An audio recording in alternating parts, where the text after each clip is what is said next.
We're Paul and Suzanne, and we'd love you to join us on our days out.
I've just driven through the lovely little village of Stoke Albany, and as it happens, that's where my grandfather was from. But that's not why I'm here. It's a beautiful sunny afternoon in early September.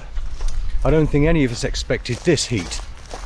Anyway, I want to see what a golf course looks like about 2 years after it's closed. Now, it's been just over 2 years since we played this last, and it was looking kind of in disrepair, and as I say, eventually it did close. So I wonder what it looks like now. Now, you may have noticed that I was walking across a farmer's field. Now, I was a little bit confused because I had done my research and I found the bridleway sign pointing across the field to the gap on the opposite side. And looking at this Google Earth picture, you can clearly see the footpath crossing the field. Anyway, there was a faint resemblance of the path, but to save any confusion, on the way back I actually walked around the outside of the field. It's actually a wonderful location in the middle of nowhere, but for some reason the golf course just really didn't seem to get as busy as a lot of other courses that we've played. Not sure why. So I guess it was inevitable that eventually it would close. Even so, it's a shame because I did like to play it. So we're going to get the drone up in a minute and see what happens to a golf course after it's been abandoned for about 2 years.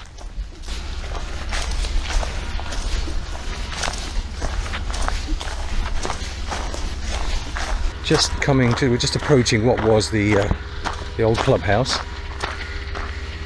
And as I said, it did start to fall out of popularity quite a few years ago, where most of the clubhouse was rented out for kind of offices and things, and only the tiny part on the left hand side you can see there during the last years was the actual clubhouse itself. Anyway, this is where we used to park up, go through the arch you can see over there, and the clubhouse was on the little pro shop was on the left hand side, but even that wasn't there after a while. It was just a small little bar, and then out onto the course. So this here was the 10th fairway, water all the way along the left hand side, same on the 11th, and then the 12th turn 90 degrees and go across the top of the course. Yeah, it wasn't the biggest course, certainly not the smallest, but when it was in good condition it was a nice course. So the 10th fairway is now surrounded by an electric fence because there are sheep in there, and that's what's obviously keeping the grass down. I have to be honest with you, the grass in there now looks more or less as it did towards the end on the fairways, and the greens became in a terrible condition. But yeah, just got to think to where they couldn't even afford to get the groundsman to keep in a good condition. It was at this point that a guy on a tractor pointed out to me that the track I was on at the side of the 10th fairway was not the bridle path, so I had to backtrack and go to the other side of the hedge and put the drone up from there.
Well, it was good to see the golf course again.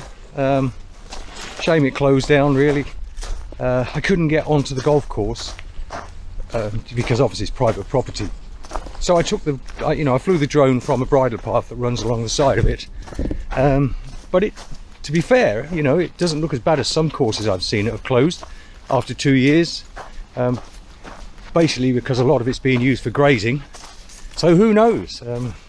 Who knows, maybe some investors might come along and decide to open it again. It doesn't look as if it would be too hard to do that. So we'll have to watch this space.